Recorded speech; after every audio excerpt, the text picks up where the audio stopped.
Hello, I'm Locke Meredith. Would like to invite you to join me on the next Legal Lines where my guest is Jasmine Lombrage. She is co-owner with her husband of the Bullfish restaurant in the LSU area. She's going to talk to us about the effect the coronavirus had on her business, which was just recently opened, and how she still cannot get employees because they're receiving more in federal benefits than she can pay. Join us on the next Legal Lines with Jasmine Lombrage. Locke Meredith, Sean Fagan and Associates has served our community by airing Legal Lines, a community educational program for 18 years weekly to Baton Rouge and the surrounding areas. Watch Legal Lines at LockeMeredith.com or Cox Channel 1004. Hi, I'm Sean Fagan of Locke Meredith, Sean Fagan and Associates. When insurance companies have been unfair, we've never been afraid to go to trial. Fighting hard to protect your rights, we never settle a case out of convenience. We only settle when it's right for you. Whether you hire us at all, give us a call. Hello, welcome to Legal Lines. My name is Locke Meredith and I'm very pleased to have on the show for the first time Jasmine Lombrage. Ms. Lombrage is the co-owner with her husband, Chef Angel, of the Bullfish restaurant. It's fantastic to have you here. Thank you so Jasmine, much for having me. Let's kind of talk about this because you guys had kind of finally made it, had been working hard, finally purchased a restaurant in a wonderful location, right in LSU, kind of Tiger Town world. And finally things were settled. And then the roof fell in when the virus hit. So before we dive into those facts, kind of tell people about yourself. Hi, I'm Jasmine Lombrage, mom of two, first and foremost. That's my biggest and most proudest, I wouldn't say job, but that's the best. That's Greatest one of the happiness best of happiness life, of huh? life that Purpose. I have two beautiful girls, Gabby and Angel. I'm married to my wonderful husband and friend, Angel Lombrage, Chef Angel Lombrage. We purchased the Bullfish restaurant, bar plus kitchen, and we've been in the business for a very long time.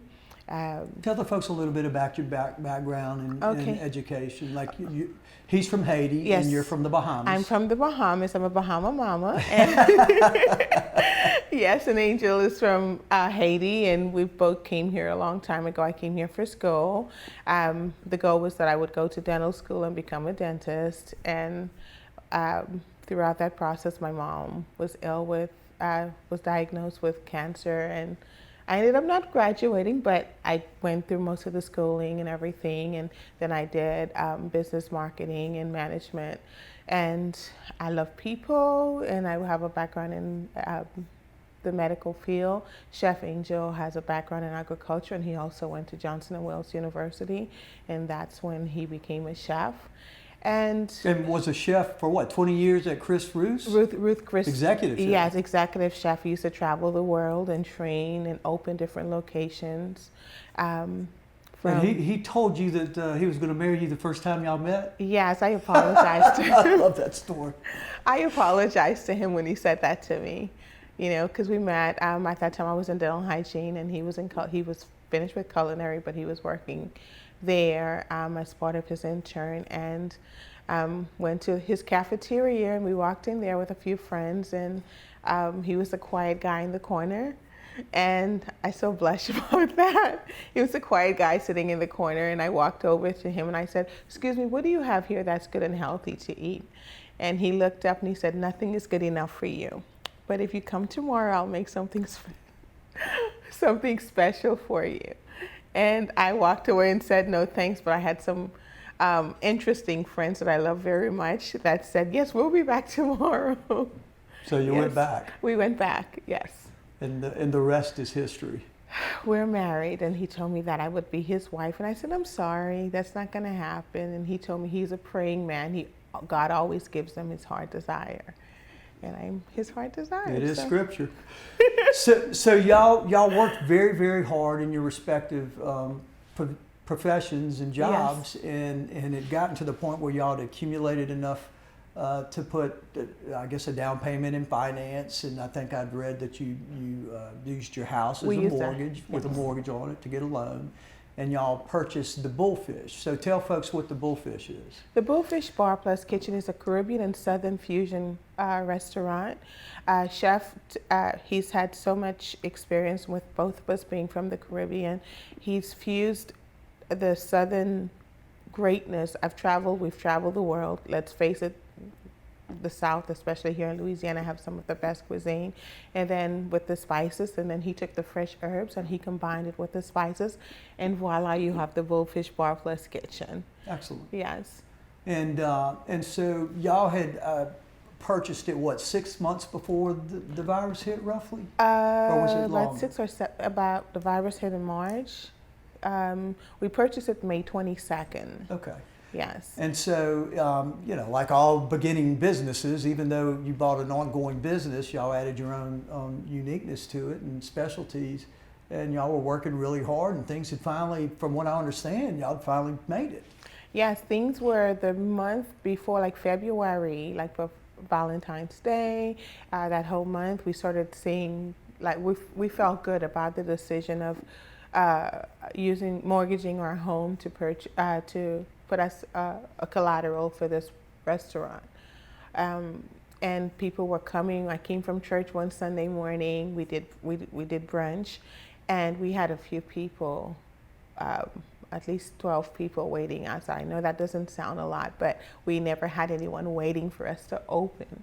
And we had people waiting for us to open, and that just felt good. And then that Sunday, that brunch was like the best we've ever had. And then the weeks following, everything was. And y'all had how many staff? We had about 20. 20 folks you Yes, employed? 18 to 20 staff, including chef and I, and, yes. And so things were good, felt comfortable. Yes. Your girls were in school. Yes. Now, tell me about your daughters. I have two. Gabby she turned 11. Happy birthday, Gabby. And Angel, she's 9. She turned 9 in April. And Gabby was a former premature baby. I ruptured at 14 weeks first.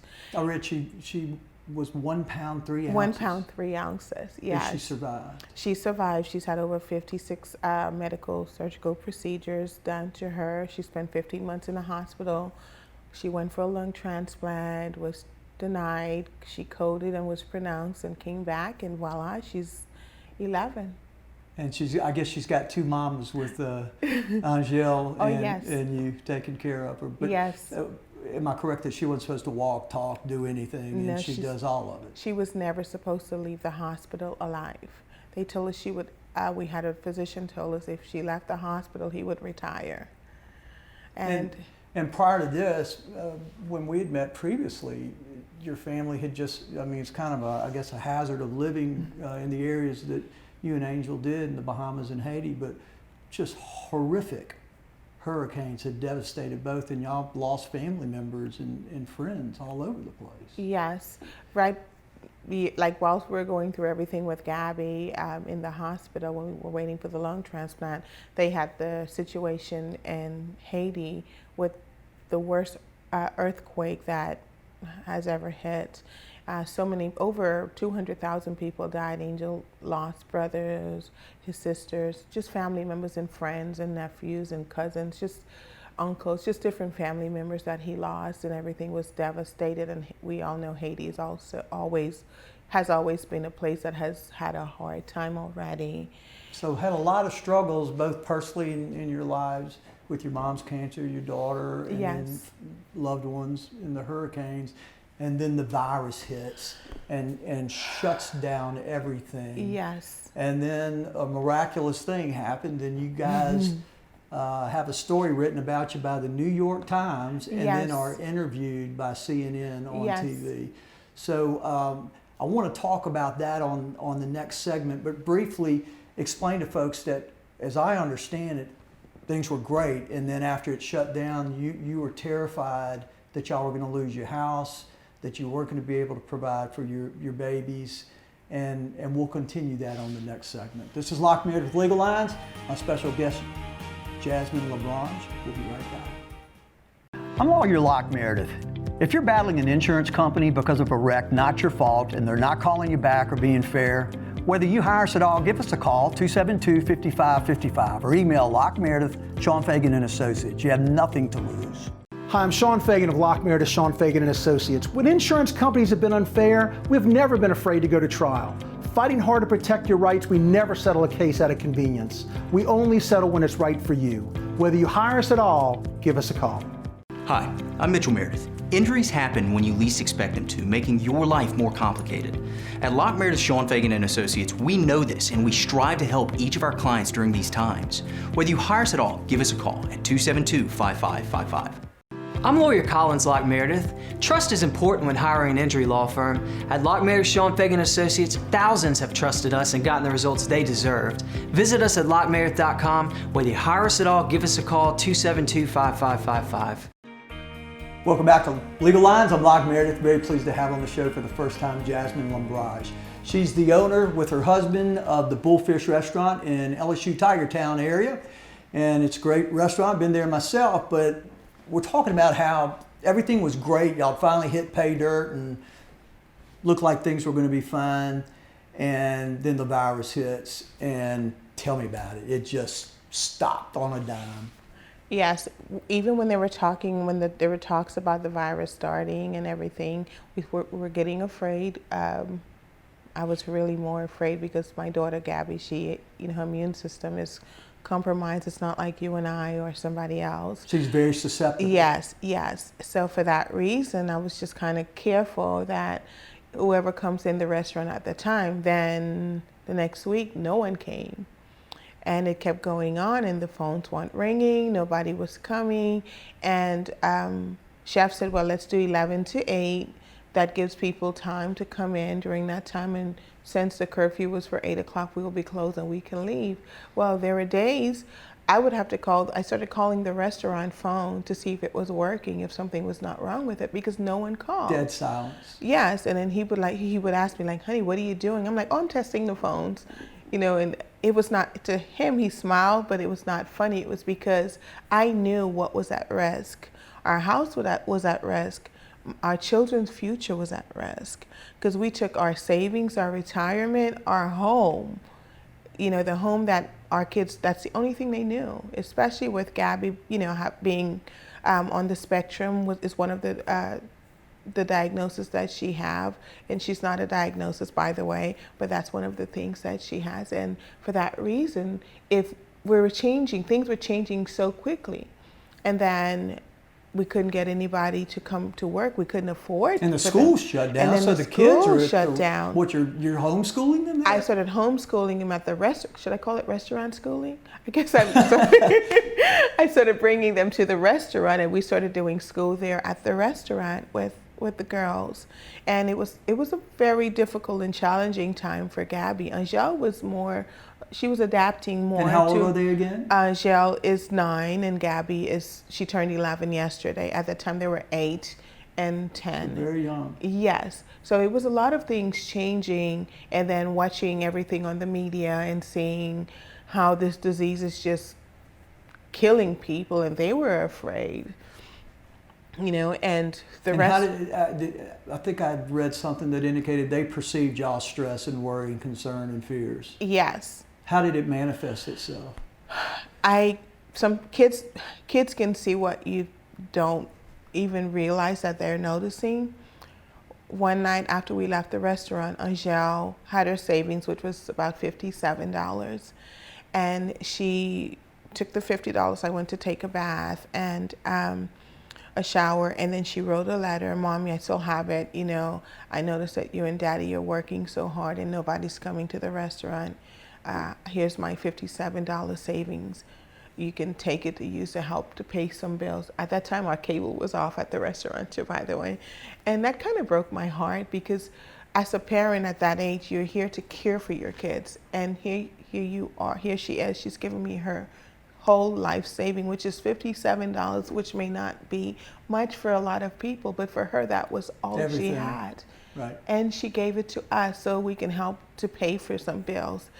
Of course, I boo-hooed and cried because I was just so sad and hurt that we're going through all of this and now our kids are being affected and they're noticing this. And she's giving me everything that she has. And she has been, oh my gosh, she's been so awesome. Whenever the phone rings, both of us, we start chanting, yay, somebody's calling. And, she would answer the phone and take the order. Especially during that time, if anyone called, it was just us. Angel would be the one that answered the phone. So all the staff's gone, y'all still trying to generate any kind of, so take me through the stages. So initially there was a curfew and then then it was shut down completely, and then it was, what, takeout and then phased opening? Yes, we were Explain it. Sure, I can do that. We were doing curbside delivery, curbside pickup, and we were doing just curbside pickup and delivery. We weren't doing much delivery because we weren't signed up to the third parties, because they were charging from anywhere from 28 to 35%. So like the waiter kind of services, they were taking a third? Yes, wow. Yes, or sometimes more than a 30% of your sales. So it was just not worth it for us at the time. And so we were trying to get people to come in and pick up, and that was not happening. No way to advertise. You don't have any no, we didn't have them funds. To do anything. Whatever funds we had, we were trying to maintain, keeping the doors open, and of course trying to pay for our daily living expenses, because now we don't have an income, we don't have anything. This is all we have. And then we were here at the verge of losing that.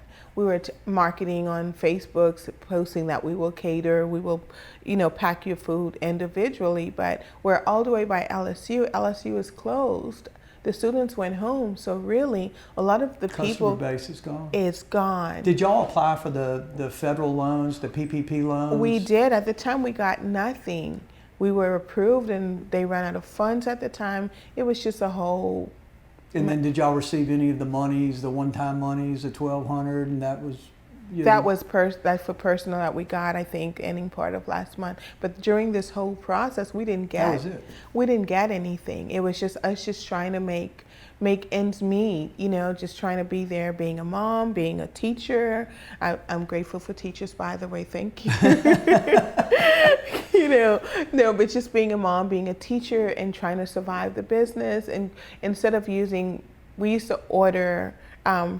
We would have, different big companies to deliver groceries that we needed, a supply store restaurant by the bulk, which is cheaper than going to mom and pop. Well, we didn't have the funds to afford to do that. So now you got to pay top dollar price. We have to pay top dollars, or we have to go to the mom and pop stores and purchase things twice the amount, because they're trying to make a profit also. And then here you are, we're trying to turn around and sell it. So no money coming in from the takeout, even though you tried it, it wasn't going to cut it. No, it was not. Wasn't even enough really to keep the doors open.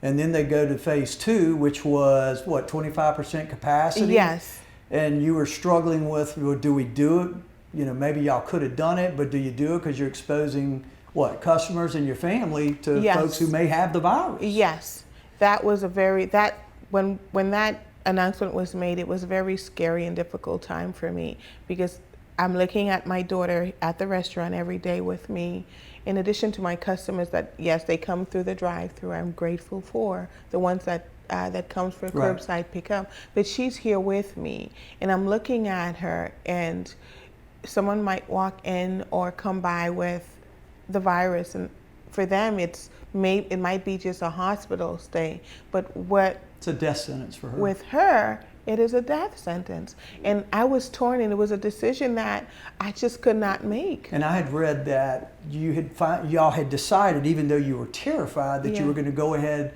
and participate and open up, but y'all were on your last leg, and if something didn't happen, it was over with. Yes, we were going to lose the restaurant, and then losing the home. And then you got a call from the New York Times, of all places. We'll talk about that on the last segment. Yes. We'll be right back. This is Locke Meredith Legal Lines. It's Jasmine Lombrage. We'll be right back. Locke Meredith, Sean Fagan and Associates has served our community by airing Legal Lines, a community educational program for 18 years weekly to Baton Rouge and the surrounding areas. Watch Legal Lines at LockeMeredith.com or Cox Channel 1004. Hi, I'm Mitchell Meredith. Injuries happen when you least expect them to, making your life more complicated. At Locke Meredith, Sean Fagan and Associates, we know this, and we strive to help each of our clients during these times. Whether you hire us at all, give us a call at 272-5555. Welcome back to Legal Lines. I'm Locke Meredith. Again, pleased to have on the show Jasmine Lombrage. We're talking about your Bullfish restaurant in LSU. Virus hits, you're knocked on your backs, barely able to keep the doors open, really not making enough money to do that, despite the takeout that you tried, despite applying for the PPP loans, you couldn't get it, despite going to phased, you had planned on going to phased opening. and y'all were getting close to shut the doors. Is that Yes, right? that's correct. And you're terrified because your house is mortgaged. You're going to lose your house. You're not going to be able to provide for your baby doll who holds on to life. It's a fragile life. Yes. And the virus is still out there, and you have all these other challenges that we've already discussed. Then tell me what happens. You get a call from the New York Times. Yes, I got a call from the New York Times. Tell me about it, please, ma'am. And it was, I guess it was the call that God uses angels. I believe that. And when I received the call, I was of course I was the one that answered the phone, and I was skeptical, did not believe who the person After what was. you described, yeah. You know, and she said, I said, well, send me an information to confirm who you were, and she literally emailed me whilst we were talking on the phone. I'm like, okay. And we started talking, and she wanted to know how we're doing, and I told her. Basically what you told me, What right? Yes, I told her, and we had an interview like right then and there. And the next morning I woke up and I had like 150 notifications on my phone. I just silenced it, I didn't even look. And chef got to the restaurant, and then he called me. He said, honey, a lot of people are calling. I said, okay, well, take their order. I'm on my way. He said, no, it's about the interview, because I didn't see it. You know, I didn't even know. So we're still talking about the New York Times The New York story? Times, yes. So they'd run their story? Yes. As I recall, it's like a magazine type story? Yes, and it came out, and they ran that, and then people were It calling. had a huge response. Yes, and we had a young lady in Switzerland that started a GoFundMe account. A person in Switzerland Yes. started GoFundMe Yes. because of your story. Yes, and there's a few other people that started GoFundMe account, but we were able to go ahead because we contacted her.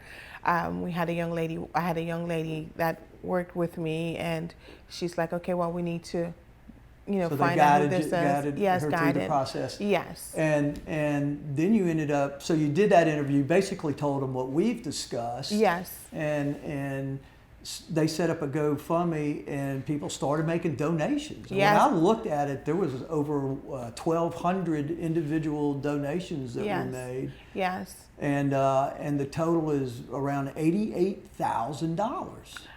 I haven't looked at the amount. I'm just grateful that we have so many great people. Well, and then you were interviewed by CNN. Yes. On TV. Yes, there was like there's one CNN Live we did, and with the Facebook, and then we did a live with Don Lennon also. We did that. And so then all of a sudden, so you've gotten this large exposure with just telling people your story, and instead of nobody caring, people came together and they helped you guys. Yeah, so many people were sending the $57 that Angel. Is that right? Yes. That your daughter had Oh given my you? God, I got a lot of 57. What a I am so fantastic thankful. Yes, so many people were sending the $57 that Angel gave to us, and some of the letters and the notes, and they're like, we feel you, we're going through the same thing, or we have children, and we have our son or our daughter has autism or it has special needs, and we would not want that to happen to you or to your family. And people were just, oh my God, humanity, my belief in humanity, and I just feel as if it was not, I'm not being racist or making a racist statement, but it was not a black or white or Right. green or a person. It was human beings. Human beings that came together. The human race. To human race that came together to help.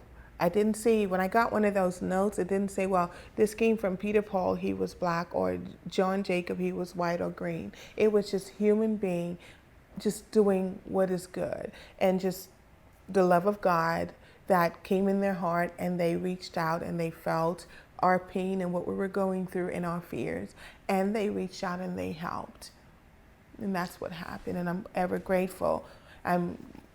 We're just so grateful and so thankful. No, we're not there yet. We still have a long Well, that was ways my to next go. question. Yes, sir. Still not opened. Explain why you're still not. You did able to hang on, pay some bills, get current, so nobody's going to seize the house or shut down the lease. Yes. But explain why you can't open.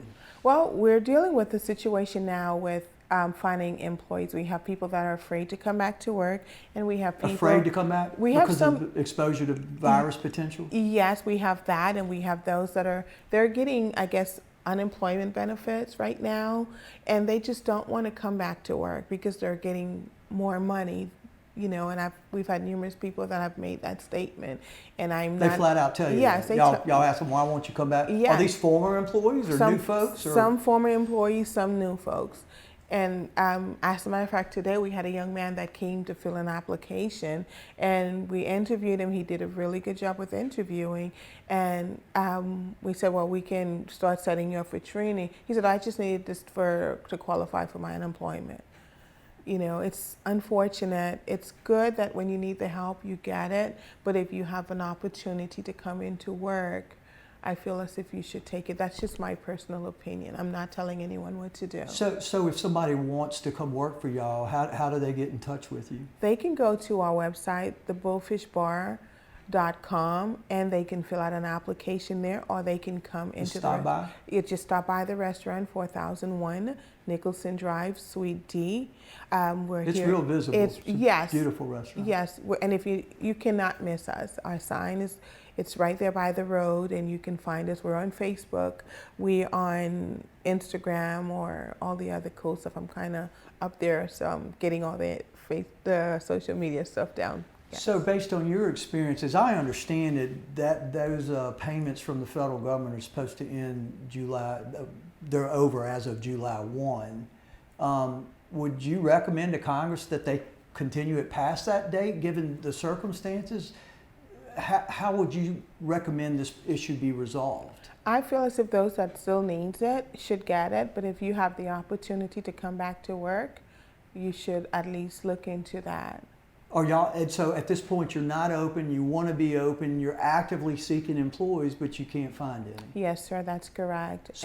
So what is the big picture? Where you've been through all kinds of trials in your life and everything. What is the big message that you've learned from all of this? Difficult, tough.